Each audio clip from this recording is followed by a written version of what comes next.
You don't have to be the best lawyer. You just have to appear to be the best lawyer, right? I started my own firm in 2016. That was a little scary. And then, man, we've just been skyrocketing ever since. That was an experience. And then I had some things happen. At first, I loved the job. And then after a while, I didn't like it so much. I just felt like I was being taken advantage of. And I didn't like taking advantage of people, more importantly. I love the game of it. It's competition. It's like being on the football field. It's like being in Jujitsu. It's like trying out for a band. I hope I'm good enough to make the cut. The same here. I want my lawyers here to know that I'm in part doing it for them too. I plan on transferring ownership to them. Welcome to the Founding Partner Podcast. Join your host, Jonathan Hawkins, as we explore the fascinating stories of successful law firm founders. We'll uncover their beginnings, triumph over challenges, and practice growth. Whether you aspire to launch your own firm, have an entrepreneurial spirit, or are just curious about the legal business, you're in the right place. Let's dive in.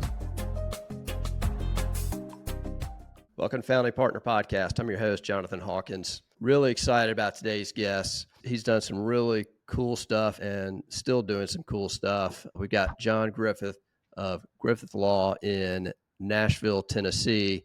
And man, we got more to cover than we've got time for, John. But why don't you introduce yourself briefly? Tell us about your firm, what you guys do, how big you are, how long you've been around, that kind of stuff. Yeah, I'm John Griffith from born and raised in Middle Tennessee. I don't know any place other than home, other than Cartersville, Georgia. I lived there for about a year. But yeah, I went to college here locally. I went to Vanderbilt, played football, got hurt doing that, finished up at UT, Knoxville, the only UT. I met somebody from Texas yesterday and we had a discussion over that. And then I got out of college. My dad was a lawyer, but we didn't get along very well. So I wasn't sure that I wanted to go to law school. I was in a little bit of a rebellion stage. And so I had a friend of mine who just so happened to be a claims adjuster and said, hey, Progressive's looking to fill some slots with claims adjusters. And I was playing in a rock and roll band at the time. I just graduated and didn't know what I wanted to do. So I was just playing a band, and that was a lot of fun. We can talk about that too. But anyway, I started working for Progressive Insurance. I was transferred to Atlanta, lived in Cartersville, handled North Georgia. That was an experience. And then I had some things happen. At first, I loved the job. And then after a while, I didn't like it so much. I just felt like I was being taken advantage of. And I didn't like taking advantage of people, more importantly. So I had an opportunity. Well, I decided at that point I was thinking more seriously about going to law school and doing the other side. So I had befriended some plaintiff lawyers that I would negotiate with in my PI cases. And they said, John, you really ought to consider doing plaintiff work. And I was like, yeah. And one man said to me, son, get out of this racket as soon as you can. And so I decided to go to law school. So I applied and got into Nashville School of Law, which is a night school. So I transferred back to Nashville and went to law school at night. I worked about 50 hours a week and went to law school and just got out. I knew that all I wanted to do was plaintiff work. I just had a passion for that from day one. And so I only cared about torts, civil procedure, evidence, and constitutional law and remedies. That's all the classes I needed in law school, really, to get to do what I do. So I did that and have just been doing plaintiff's work ever since. Had a partnership early on.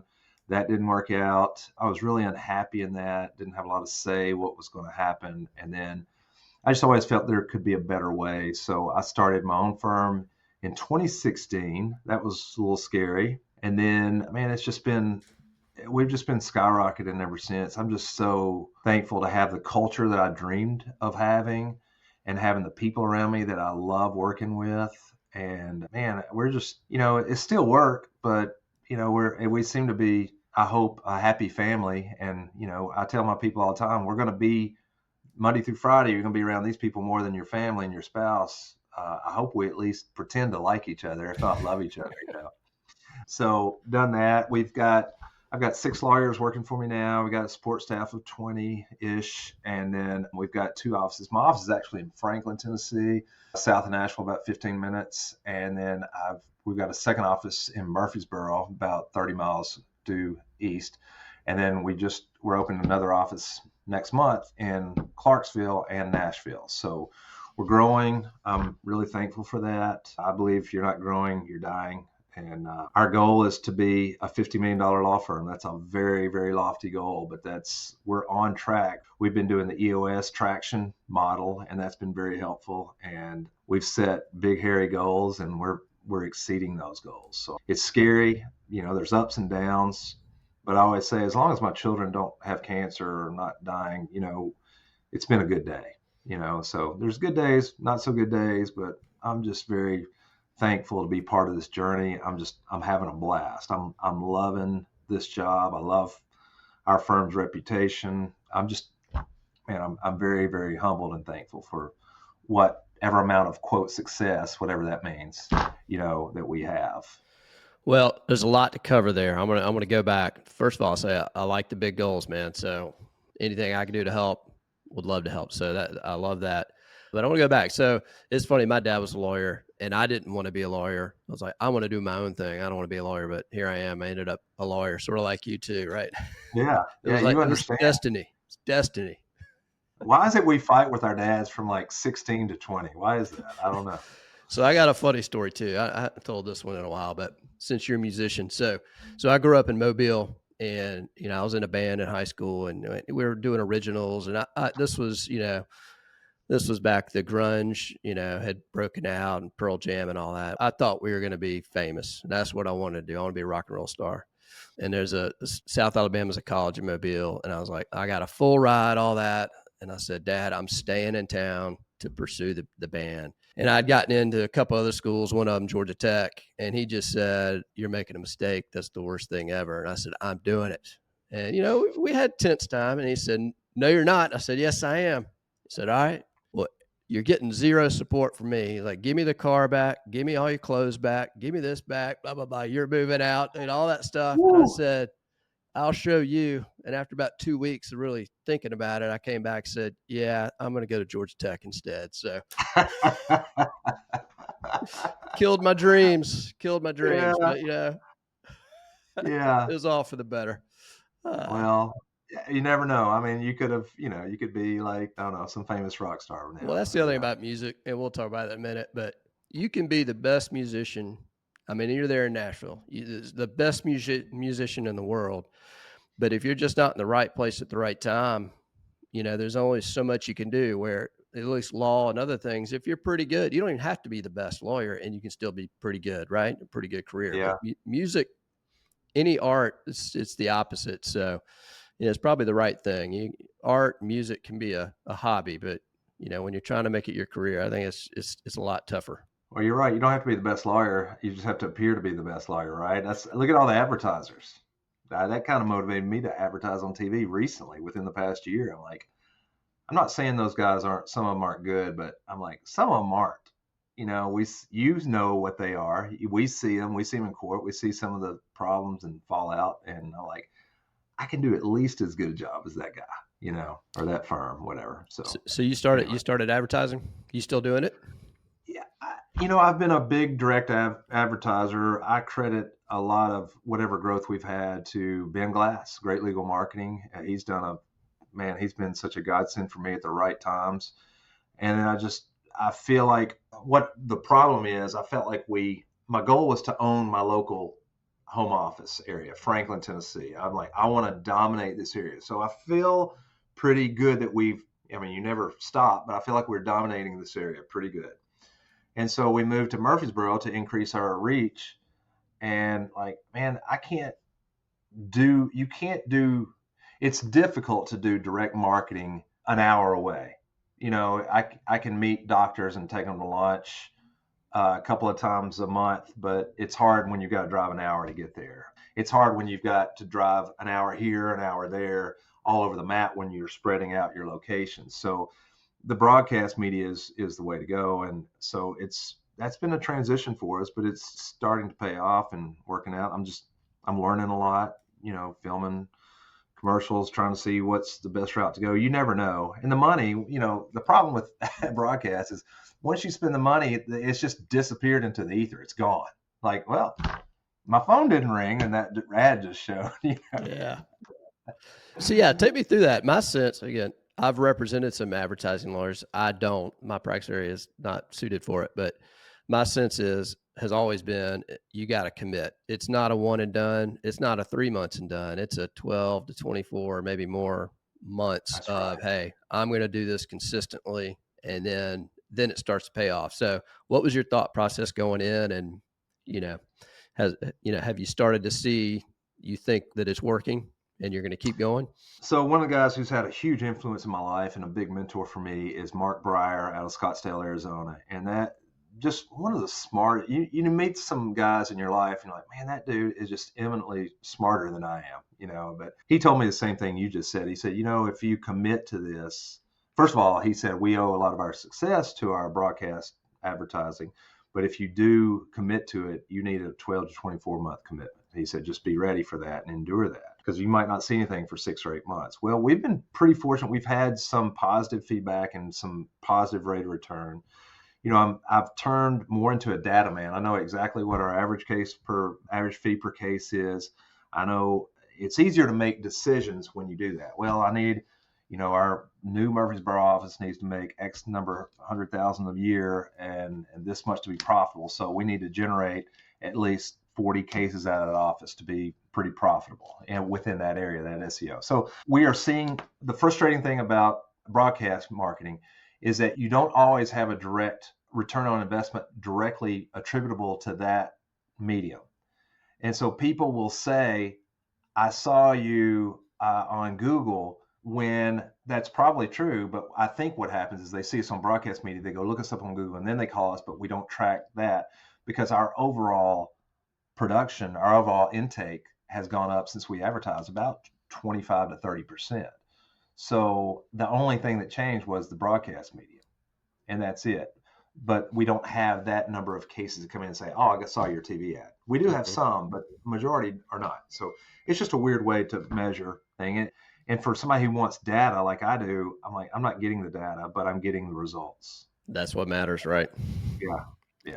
So let's go back. So you went to law school. You wanted to be a plaintiff's lawyer. You had been an adjuster, so you had probably interacted with plaintiff's lawyers and people told you to do it or that you'd be good at it. When you graduated, did you immediately go to plaintiff's law or did you have to do sort of a stint with a defense firm? Because my experience, it is really hard unless you just start your firm to go straight out of law school to the plaintiff side. Seems like they usually want some experience first. My dad was an attorney in a small town in Waverly, Tennessee. I grew up in a town called Husburg. Nobody ever heard of that, but there's 300 people in that community. It's extremely small. I grew up hunting, fishing, grew up on the Tennessee River. My brother and I considered ourselves the Dukes of Hazzard. We would even slide across the hood of our car because we thought that's how redneck we were, So out of law school, I worked for my dad. My dad did real estate, criminal, and just whatever he could get his hands on, mainly real estate. He did a lot of work for the banks, and he was a very, very smart real estate attorney. So he said, you could own this town doing real estate. So I started doing real estate as part of our practice, and I realized very quickly I hated that. I hated the agents telling me, you're going to do half the closing at 7 p.m. tonight, and you're going to do the other half at 6:30 a.m. in the morning so that people can make it to work. And I'm like, I don't like being thrown around, yanked around for not a lot of money just to get somebody's business. And that just didn't sit well with me. I remember the first thing I did out of law school, I wrote a will for $500 for a couple. And I couldn't believe, this is this country boy that's used to baling hay for, a penny a bale growing up. And then I'm like, for an hour and a half or 2 hours, I can sit down and I can make $500. I'm like, you've got to be kidding me. I thought the ticket is valid. It works. Knowledge is a good thing. But I remember one of the first cases I settled as a personal injury lawyer with my dad. I was so excited to get the check. It was a check from State Farm for $25,000. And I was so excited, I ripped the check. I haven't thought about this stuff in so long, Jonathan. It's funny that we're talking about this. But anyway, to answer your question, I have never done defense work. I grew up well, I gained experience with the insurance companies, and I just wanted to get out of the environment. I hated that. I worked for some bad insurance companies that really took advantage of people. Not that they don't all to some degree, but mine were the worst of the worst. And I'll get in trouble for saying this, but I just morally couldn't do the work. I just couldn't do the work. It doesn't mean that I think people that do it are immoral. I do not mean that. I have some great friends that are defense lawyers, and I have been defense lawyers, but I couldn't deprive a widow of benefits. I couldn't give them a hard time. I'm like, why don't we just go ahead and write you a check for our limits? Why don't we do that? And I wouldn't be allowed to do that. So I'm proud of what we do, and I'm thankful for what we do, and I'm thankful for the defense lawyers that do what they do. But I just feel like this is my journey that I was cut to do. That's my cloth cut from when I unlucked into that claims adjuster position. I think it was God's plan for what I am supposed to do. That's what I think. Everything has worked out like that. Mm-hmm. So we'll go forward a little bit. So you worked with your dad for a little while, then you had a partner. We don't have to linger there too long if you don't want to. And then eventually you two separated and you had to sort of start over on your own in 2016. So let's pick up there. What was that like? So you'd had a partner for, maybe a decade at least, and then all of a sudden you're on your own. So, I mean, what's going through your mind? Yeah, I did. It was not only a partner, a guy I went to law school with. He was a year behind me. And when I first got out, he would send me cases. He worked at the plaintiff's firm, and he had a huge impact on me. We were best of friends. And then it was just always, I didn't like the culture of our firm that we had. I was more of the tort lawyer, and he was more of a comp lawyer. And then one of the things that caused our breakup is that in 2012, we had a change in our workers' compensation laws. So workers' comp, imagine part of your practice just disappearing by legislative fiat, it's gone.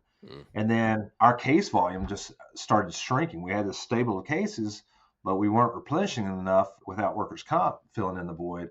And he'd say, what are you going to do? And I'm like, what are you going to do? We're going from 200 to 160 one next year, and then to 110 the next year.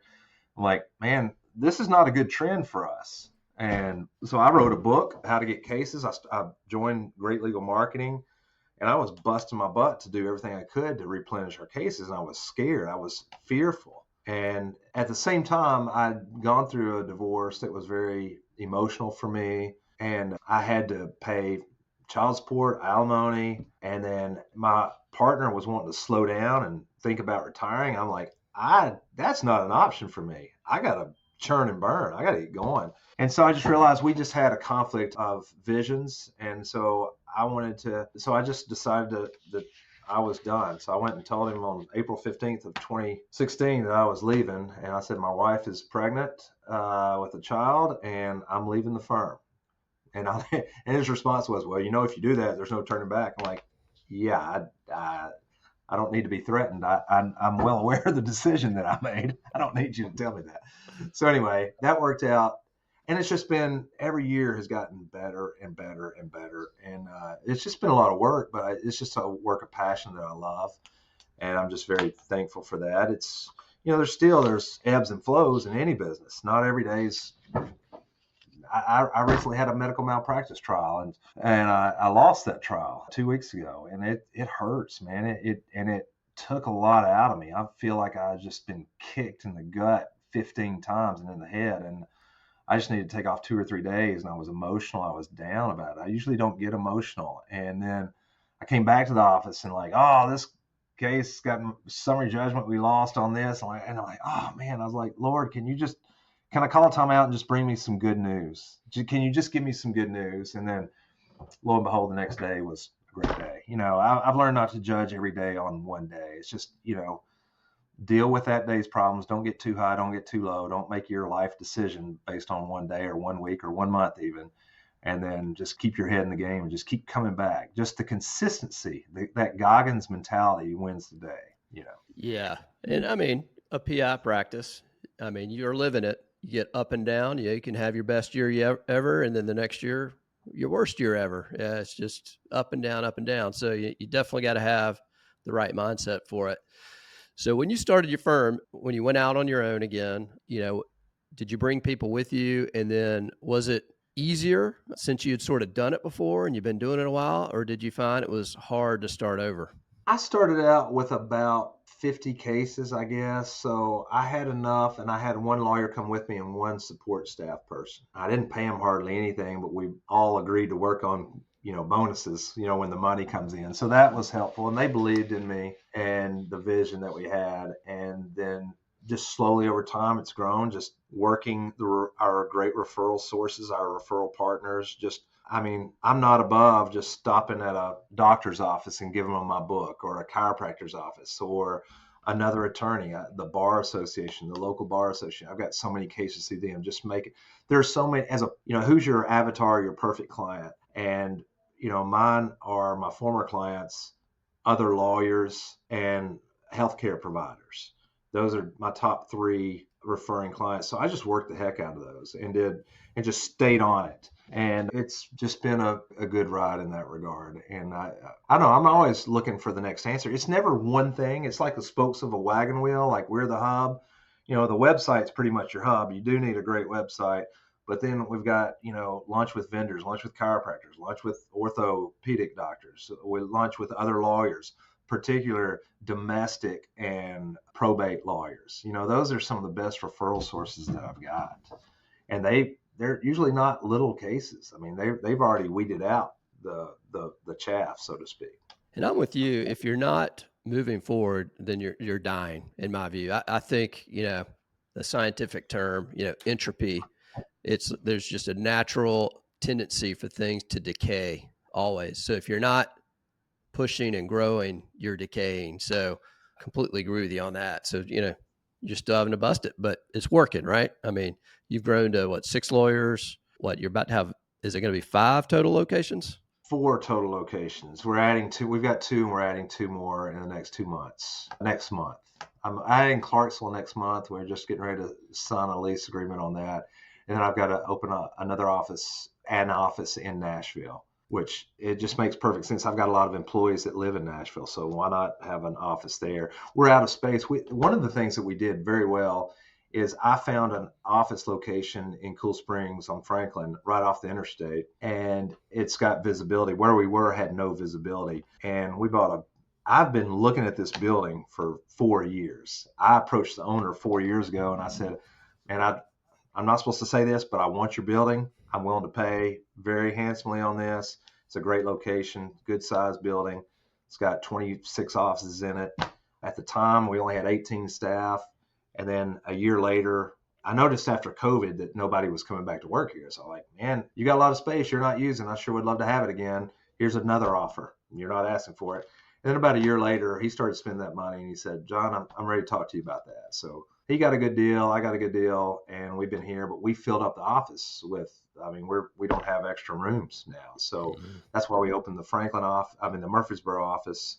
And then now for SEO purposes too, to meet our growth goals, we're going to have to increase our production of incoming cases. So that's why we're opening Clarksville, which is a great, I think, untapped chartered territory. And then Nashville. We're already covering Nashville, but it'll give us a greater SEO presence. Well, it's cool. So, growing a firm, as you know, takes a lot of work. You're busy doing, trying the cases, recruiting, getting all that stuff, the marketing.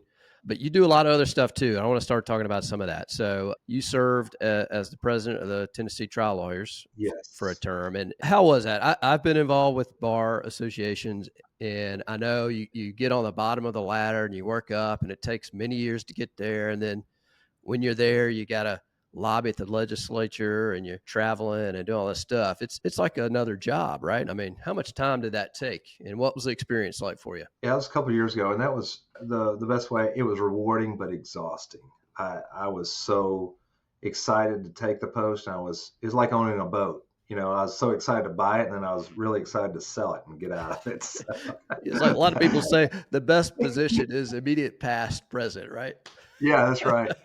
And I always wondered, because you do have to serve. You have to serve all the chairs. And I was the legislative chair for about 10 years, which was great. And it just very eye-opening. You go into these legislators' offices, and they don't want to see you. They've already made up their mind. They're just doing their duty to give you 5 minutes. But be treated so disrespectfully sometimes. And you know that they're opposite angles, and that's fine. I mean, that's just people's biases that they have. But you have to do all of those positions, treasure all those, and then you work your way up and you get voted in. And then, man, it's just, I had it relatively easy because mine was during the last year of COVID.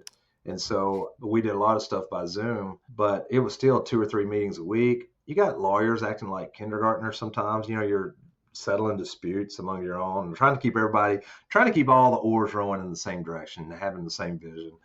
But I really enjoyed that. And I was very thankful. We've got a great group of trial lawyers, got a great executive director, Suzanne Keith. I was ready to get out though. I always wondered why.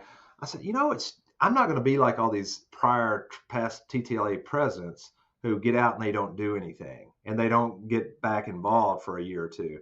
Well, I understand now because it's like I had burned out. I mean, I was really not negative towards the organization. It's the added pressure of running a law firm. And then my law firm took a hit a little bit that year. And my head wasn't 100% in the game because I felt a stronger obligation to this organization I was donating my time to. So I'm glad to start being more active in it. And I still do put on CLEs for them and do that every year. And just being, and I require my attorneys and staff to be members of the organization and donate to them. So I believe in it, but it was a lot of work, and I'm thankful, but glad to be out of it. Yeah. You mentioned all the legislative stuff, here in Georgia right now, huge push for tort reform, huge push. We'll see what's going on. So I know the Georgia trial lawyers are down there every day, I'm sure. I don't know what it's like in Tennessee. I know it sort of comes in waves in different states. I guess it was Florida a couple of years ago. Now it's Georgia. Has Tennessee seen anything there in a while? We had fight after fight after fight for years. We had caps that came through, and it started out as a cap for medical malpractice cases only. And then lo and behold, poof, it just morphed into all tort law. I'm like, I thought, as a guy who didn't do that much medical malpractice, I thought, man, well, we're safe in our auto cases, but that didn't turn out to be true. And I know Georgia has no caps, but we also fought collateral source a lot, and we've just been very fortunate to keep our laws as they are. We're just a very conservative state that loves insurance companies overall. That's the bottom line. I always argue that conservatives are not really for tort reform. They believe if you break it, you pay for it. And it's just, tort reform is actually anti-conservative agenda, in my opinion, but that's just a philosophical argument. But it's at the bottom line, it's like insurance companies want protection. They're paying for that. They're paying their lobbyists to lobby hard. We can't outmoney them. We just can't. At least in Georgia, Jonathan, you guys have I think y'all have got over 3,000 or 4,000 lawyers as a member of your Georgia trial lawyers, and that's extremely strong. We only have about less than 1,000 in Tennessee. So when I found out that you guys had so many, I was really impressed by that. So far, y'all have done a great job. They're working hard. I know they're working hard, but it is a tough battle. I haven't really, I don't do any plaintiffs work. I represent plaintiffs lawyers, so I hear about it, but I hadn't really been following the bills. But every now and then somebody tells me what's going on. It's basically like you can't file a lawsuit, basically. And they'll get dialed back, I'm sure, but it'll still be pretty robust, I would think. But yeah, it's they're out there fighting a good fight. We'll see what happens. But speaking of fighting, I've got a lot of tort cases in Georgia right now, actually. Speaking of fighting, you're also a fighter. You do some jujitsu, right? Yeah, So tell me about that. How long have you been doing that? My son, Case Griffith, is a senior at UT, but 4 years ago he was a senior in Franklin High, and it's one of those dad experiences where I promised my son, we kept talking about it, like, hey, we need to take a martial art together, and so I had made an appointment to go have a Krav Maga experience with my son. We're going to take some Krav Maga classes, and I just so happens I had a client, and I was telling him I was getting ready to do Krav Maga, and he goes, oh, I do jujitsu, and I said, oh yeah. He said, he asked me, he said, why do you want to do Krav Maga? And I said, I don't know. It just sounds like a pretty badass thing to do, And he said, do you like MMA fighting? I'm like, yeah. He said, well, what do all those guys do in addition to boxing and striking? I said, probably jujitsu. And he said, yeah. He said, there's a reason for that. And so I was like, okay. He said, come by and we'll give you free lessons for a month. And so I did that. And I took my son, and my son and I were so into it. At the end of that, my son had to start lacrosse, so I was hooked. And that was 4 years ago. 4 years ago this month, actually. And I just love it, man. I'm so addicted to it. It's the hardest thing I've ever done in my life, Jonathan, by far. I mean, I've played college football. I've always been active and lifted and worked out and stuff. But this is, you know how you play basketball and you can get a harder cardio workout because you're competing with someone? Well, when somebody's trying to choke you unconscious or break your arm, Yeah. it's equally or more motivating. So the first times I did it, I couldn't last a 6-minute round. And now, on Saturdays on our open mat, I'll go for an hour and a half, 6-minute rounds with maybe 3 or 4 minutes resting in between. But you just go back to back to back and you just learn how to pace yourself in part. But man, I watch videos at night now. My wife says, "Are you over there watching jujitsu porn again?" I'm like, "Yeah, I'm sorry." Jokingly. I mean, I just love it, man.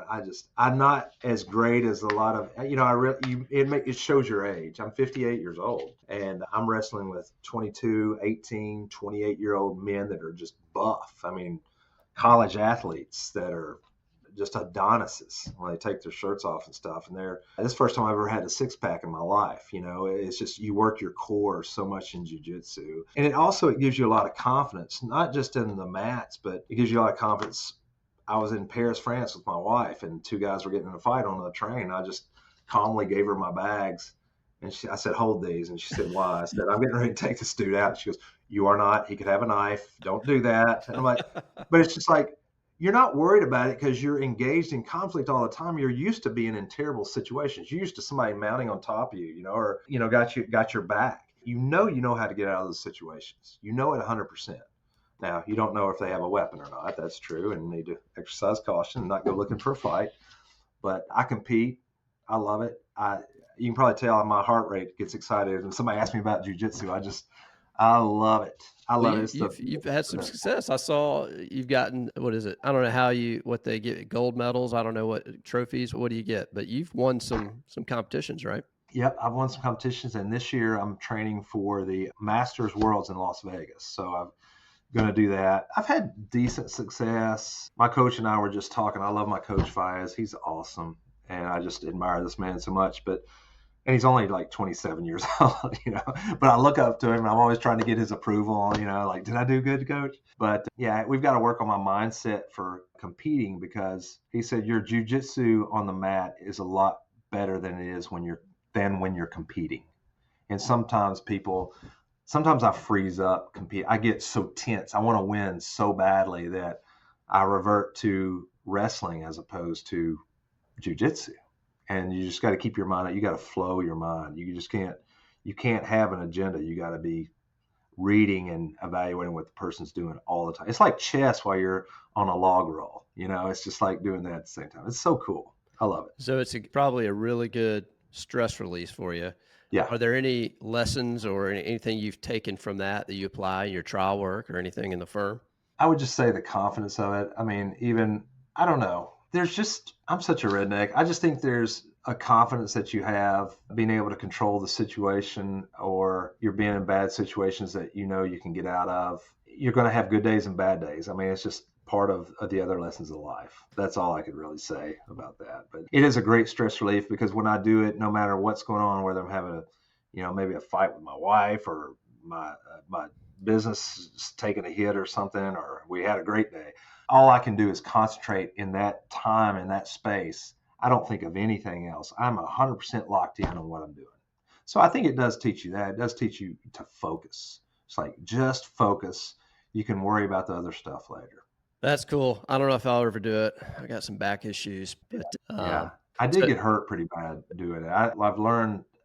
I was trying to be a bad, and I got an arm bar, and I thought, everybody say, "Man, you don't tap to anything." I would almost pass out, but I tore my pectoralis major off my arm because I wouldn't tap an arm bar, which was just so stupid of me. So now I've learned, tap early and tap often. Live to fight another day. You're not going to impress anybody in that room. So. Yeah. Real quick, thanks for listening. If you're getting any value out of this podcast, please take 2 seconds to hit the subscribe button and leave a 5-star review. It would really mean a lot to me. Now back to the show.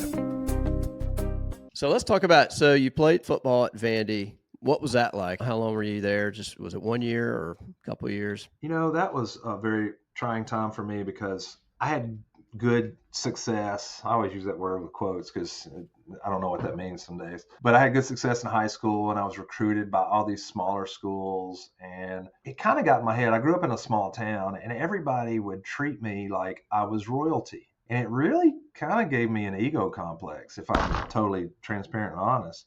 Because I go in a restaurant and say, "Oh, Johnny, you ready for the big game Friday?" And I'm like, "Yeah, I'm ready." And all right, this is on the house, brother. Good for you. Go get them, And I'm like, I started walking a little bit taller than I actually was. And so I thought that I got a lot of offers to play football in Middle Tennessee and West Tennessee, Memphis, but mostly smaller schools. But anyway, I didn't get an SEC offer, and I knew the SEC was the best conference around. So my dad lobbied for me to get me into Vanderbilt. So I was a walk-on at Vanderbilt. And my parents couldn't really afford the school. So I worked hard, and it was frustrating because I felt like, this is my ego talking. I felt like I was better than a lot of their recruits. I was certainly stronger than they were, faster than they were, but I just didn't get the frontline chance like they got. They wanted to validate their scholarships first. And so this is me again with my ego, but did pretty well. Got to play on special teams first year. I got hurt my middle of the first year, and so I got redshirted early on. And then I came back, and the next year in the black and gold game, the spring game, I tore my Achilles. And so I rehabbed from that. I came back, and that fall, I tore ligaments in my hand. And I was like, man, I'd never been hurt one time in high school. I was just very fortunate. I don't think I sat out at one play being hurt in high school. And then I kept getting injured, and nothing. It was pretty traumatic, the tear that I had. But anyway, I just decided at that point I was done with football. And so I just said, I'm not having fun with this. And I decided to leave and go to UT Knoxville, and which was a mistake in retrospect, and to switch schools 2 years into it, because you don't really make any friends at either place. It's just like going to two community colleges in a way. So finished up at UT. I joined a band there. And so anyway, but it was a great experience. I'm glad I did. I'm glad I got to travel to other colleges, run into Neyland Stadium and get booed by 100,000 fans that I grew up loving, part of those stadiums. That was cool. That was really cool. But I just got frustrated with it. And if I'd have stuck it out, I would have gotten to play more. I left, I was third string behind two great players. One was a senior and one was a junior, and I was a redshirt sophomore. So I still had 3 more years. I probably at least would have gotten some decent amount of playing time other than special teams. So, but I never got to play as much as I really wanted to. So big question. I know Vandy and UT, man, and they big rivals. Who do you root for now? It's so funny because my daughter, who I just had lunch with 2 hours ago, cheers for University of Alabama, which is the weirdest thing. So Alabama played at Vanderbilt this past year. Vanderbilt beat them. So I was wearing my daughter's Alabama. I'm my Alabama cheerleader dad shirt, and I'm with the Alabama fans.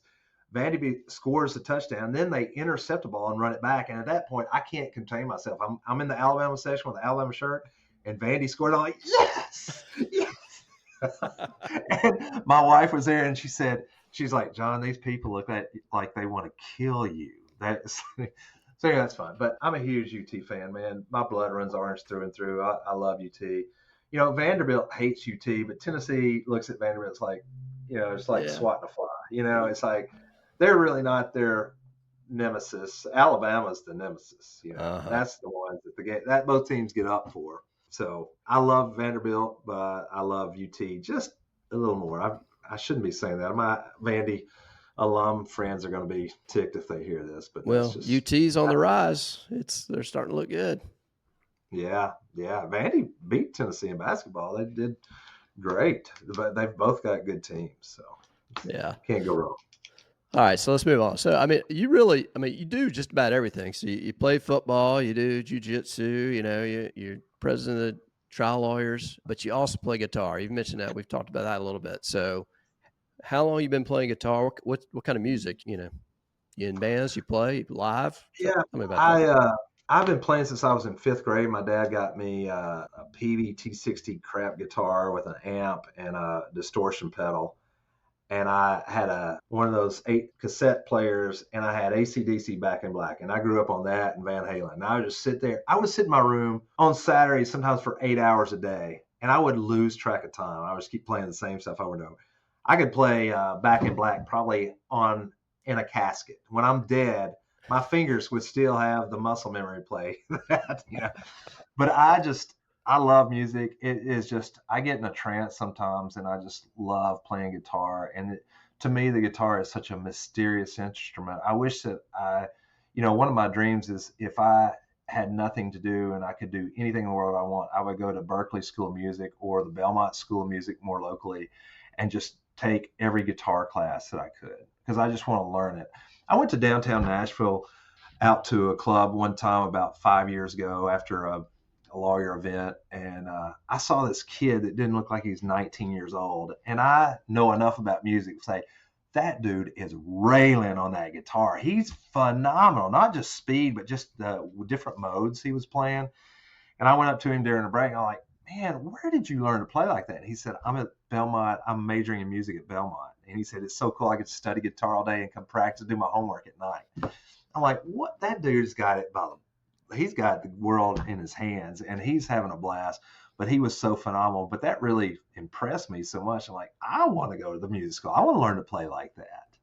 I love to play, but I'm just playing the same old pentatonic licks, that all these old school rockers are playing. And I want to know the guitar like people like Joe Satriani and those guys play, and all those great guitar players. We were talking, I grew up playing the drum set, and, love it. I moved to Atlanta and, started taking lessons from, some musicians, and and I was like, yeah, I'm starting to get pretty good. Right. And there's this jazz club right near Georgia Tech. And on Thursday nights, they'd have this thing called Acid Jazz. And the leader of it was the drummer. And he was this guy named Lil John Roberts. And he would tour with Janet Jackson. I mean, this dude was unbelievable. And all these studio musicians would sit in with him. And it was a different grouping every week. And I'd go every week. It was the sort of thing where, most drum licks on the radio, I can hear them and I know exactly what they're doing. And then if I see it, I know what they're doing. This guy, I'd be sitting, 2 feet from him, and I didn't know what the hell he was doing. He's all over. It's crazy. It's the kind of thing that I'd be so inspired, but also so defeated at the same time, because I will never be able to do what he's doing. So it's just like, I don't know if you ever feel that way with some of the people in Nashville, but I can't play. I'm not like a super fast. Like I can tap like Eddie Van Halen, but like some of Joe Satriani and any of these. There's so many good guitar players today, so many of them, and I'll play for a couple of days straight and think my chops are getting better. Definitely, I can improve greatly, but. Real quick story. I played in a band in college at UT called the Woodies, and we toured all over the Southeast. It was one of the most fun things I've ever done in my life. We played frat parties, cruises, and we made for the day good money between the 4 of us. So anyway, we had a reunion party this year, a union concert or gig at the Yeehaw Brewery in Knoxville on October 8th, right before the UT Alabama football game.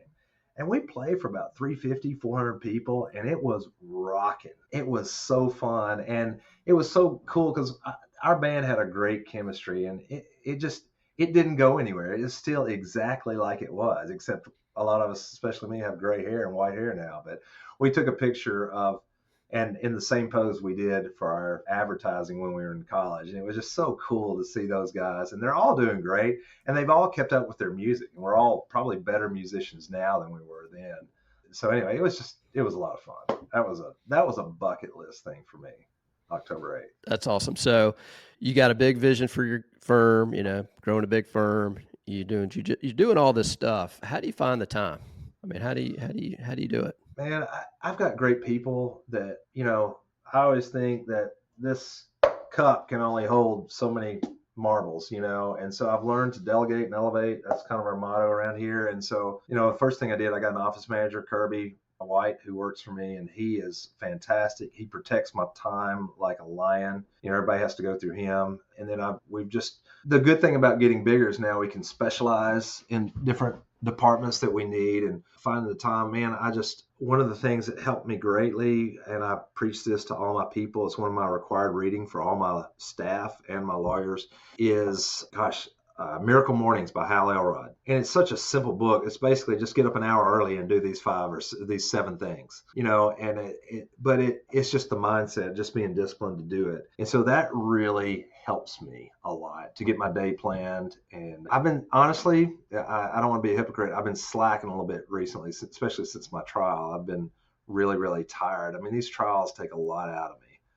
People on the outside don't really realize, oh, hey man, it's not as bad as digging a ditch. I agree with that 110%. But the mental pounding that you're giving yourself for 3 weeks straight, it doesn't stop. It's 24/7. I can't think of anything else. I didn't return any emails. I barely talk to my wife. I always tell my family, hey, I've got this trial coming up. It's very important. You guys are more important. We're going to celebrate afterwards, win, lose, or draw. But Daddy's going to be gone for 2 weeks, and I love you, and we're going to celebrate when we get back. And so, yeah, this was really tough because I'm not used to losing, and it's probably the 3rd trial I've lost in 27 years. But it was tough. But I came home, and with that, just with the experience of knowing, hey, this could happen. I knew going in, this is a real possibility. This could happen. It was a tough case. But I'm not going to let it define me. I'm not going to have everybody around the office walk on eggshells like, oh, John's upset. No, I came in with a great attitude. I'm like, you know what? I gathered my office together. I was like, guys, it was a tough trial. We lost. But you know what I'm thankful for? I'm thankful I got all you guys. I talked to my intake manager. We had a great number of cases come in. You guys have done your job. Y'all have been moving these cases forward. We settled a bunch of cases while I was gone. I didn't have that luxury before when it was just by myself. It was truly a loss. At least we cut our losses by having people do what they do so well here. So truly thankful. I hate it for my client more than anything that we lost that case, but I'm truly thankful as far as the business goes that we are rocking and rolling, and we've got a good process, good system that keeps us rolling. So you mentioned you got a big team around you. You delegate a lot. What's a typical, week for you now? Are you, obviously you still try cases. Do you try all the cases, or do you pick and choose? How do you figure out what you're doing on a week to week basis? I am still involved in all of the trials. I'm usually the lead lawyer in all the trials, and I've tried to work giving that up. So there's a certain amount of trials I want all the lawyers to see, and it doesn't have to be just my way. I always tell them, don't be like me, be yourself, but there are certain minimum standards you've got to meet. So I would like to get out of that. I feel like, this is egotistical of me, but I feel like my clients need the best lawyer they can get. And I feel that some of my lawyers, especially some of my lawyers have been with me for a while, I think they have the capability to do just as good a job as me. And I'm training them to get to that point. But it's still, it helps to have at least two lawyers. It's a team effort sometimes. This last trial I did mostly by myself, and it was at times more than I could handle. My brain was tired and working on overload. So I'm trying not to be too long-winded to answer your question, but I still try all of the cases, and I enjoy trying cases. I love it. I love the people aspect of cases. I love jury selection. Man, I love that. I love talking to people. I feel like these are my people. These are Middle Tennesseans. I'm a bigger redneck than they are for most part, and I don't know. I get maybe a little bit too friendly with them, but I'm always transparent with them. I'm always brutally honest with them. I'm asking them to be brutally honest with me, but I'll tell jurors all the time, like, you said you used to work with a friend of this lawyer, a friend of this doctor. I said, can I be honest with you? That makes me really scared of you. I'm a little bit scared. Tell me, am I wrong to be scared? Tell me why I shouldn't worry about you being a fair juror on this case. You live by the sword, you die by the sword. I feel like you got to be just brutally honest with people. And I think that's what jurors want. They're looking for the truth. They really work hard to get to the truth. So anyway. So it sounds like even as your firm continues to grow that, trying cases, you enjoy it. So that's not going to be something you give up lightly. I mean, other people do it too. I will. Yeah. I think Josh, one of my lawyers, I'm ready for him to try a case. I don't think he needs me. Others, yeah, they're working that way, and there's no perfect trial. Trials are messy. This last one was a little messy. I mean, that's the way it is. So I don't expect perfection. I just want them to follow our procedures. One thing we're very diligent about, Jonathan, is every time we have a trial, we sit down and meet and like, okay, this is our procedure. How can we improve on that procedure? What worked? What didn't work? What's something we wish we'd have done better? And we always address that immediately. And we've got I think one of the best pre-trial procedures there is. It's designed to take stress off of us so we're not just scrambling at the last minute. And it really paid off. And well, it helped my stress in the last trial some, but still didn't turn out the way I wanted it to. Yeah. So you've got a really big vision. Early on in your firm, you had certain motivations to make it work. You had, your family and, kids and all that you had to take care of. So you've grown it a lot. You're doing well. You got an even bigger vision. So what is it that's driving you? Why do you want to do it? Well, I do believe that if you're not growing, you're dying. We talked about that. I saw my father practice, and I saw him decide to retire, and it was like vultures dividing a carcass. Some cases went to these lawyers, some cases went here. I took a case or two, and it just disappeared. And I'm like, what a shame. His whole life work is now just nothing but a sign. It's dwindled to a sign on the front porch, which means a lot, but there's nothing there. And I thought, man, if you and I were building widgets, I'm just looking at it more from a business standpoint, I guess. If we're building widgets and we built up a $10 million widget factory, that thing would be for sale at $20 to $25 million at the end of the day. It's not all about the money, but I'm just saying I have devoted, almost 30 years to the practice of law that I've done 5 to 7 days a week most weeks. And for that just to disappear just seems, I'm doing it in part for a legacy, I guess. I want the firm to live past me. I want it to continue to grow and like, hey man, I had a part in that. That was part of what I did, but I just don't want to retire one day and then scatter, people take part of it here and part of it there. I'd like to see it continue on. That's why I've developed my executive team. And I let them know, hey, I'm not going to practice forever, but I don't have any plans on retiring soon like a lot of people do, mainly because I love my job. I love what we do. And I love the game of it. It's competition. It's like being on the football field. It's like being in jujitsu. It's like trying out for a band. I hope I'm good enough to make the cut. But the same here, I want my lawyers here to know that I'm in part doing it for them too. I plan on transferring ownership to them. I haven't figured it out yet, Jonathan. I'm really working hard on that. I've got a lot of plans in place that we're currently doing to motivate them, to give them incentive to stay here, because I realize that longevity and loyalty are very infrequent but valuable. So I'm trying to build a place that they love and that they will continue the culture, hopefully that I've had a good ground in starting, and will keep the same culture here, a culture of giving, a culture of love and respect and honesty and integrity and superior legal services and excellent client communication. Those are our core values. And I want that to endure.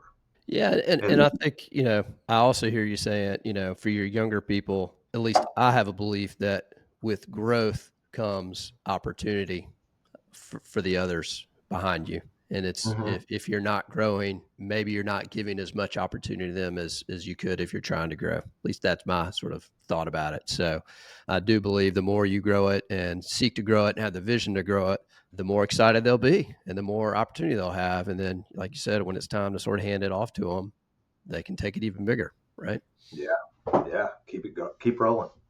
So we're running out of time here, but for those out there that are, many years behind you, or maybe just starting their firm, or been at it for a couple of years, as you look back on your career running law firms, any advice that you would give them as they're trying to build something? Yes, I would say narrow your niche. This is what's worked for me. Narrow your niche. Don't try to be a jack of all trades, and become an expert in your niche. Always be growing.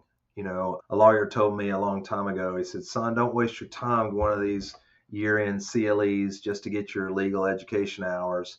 Go to Vegas and see the big boys and learn one thing from them and bring it back and grow on it. And so I did that. I went to see Mark Lanier years ago. I went to see Nick Rowley not too long ago, and Keith Mitnick and those guys. I went to the Trial Lawyers College to make myself a better lawyer. And that was a life changer, by the way, that trial lawyers college. I went to the ranch, Jerry Spence's ranch, in 2013, and that was good.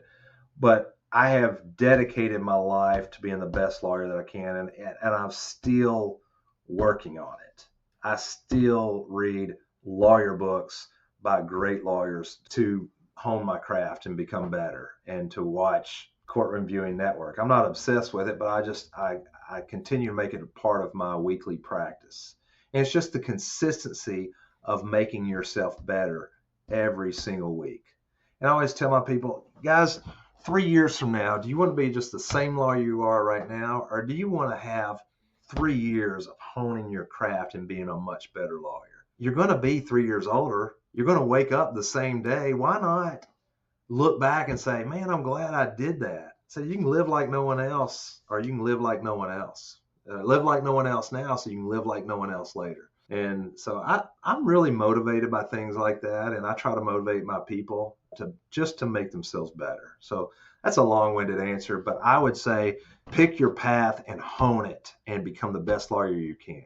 Especially if you're working for another law firm, man, you got so many. I tell my lawyers, look, I hope you're working here 10 years from now, but if you're not, use me.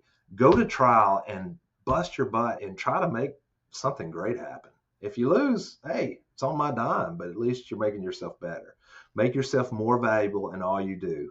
Round yourself out, try different things. So that's my message to my people. That's great advice. It reminds me of that old saying, do you have 20 years of experience or 1 year of experience 20 times?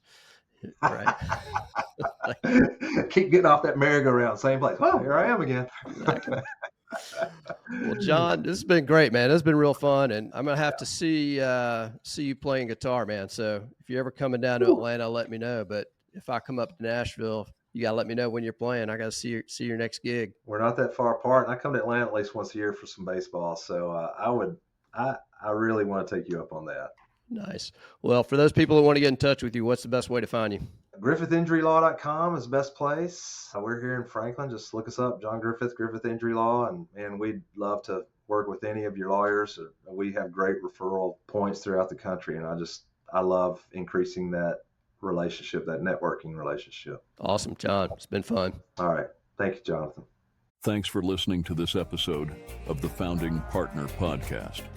Be sure to subscribe on Apple Podcasts, Spotify, or wherever you get your podcasts to stay up to date on the latest episodes. You can also connect with Jonathan on LinkedIn and check out the show notes with links to resources mentioned throughout our discussion by visiting www.lawfirmgc.com. We'll see you next time for more origin stories and insights from successful law firm founders.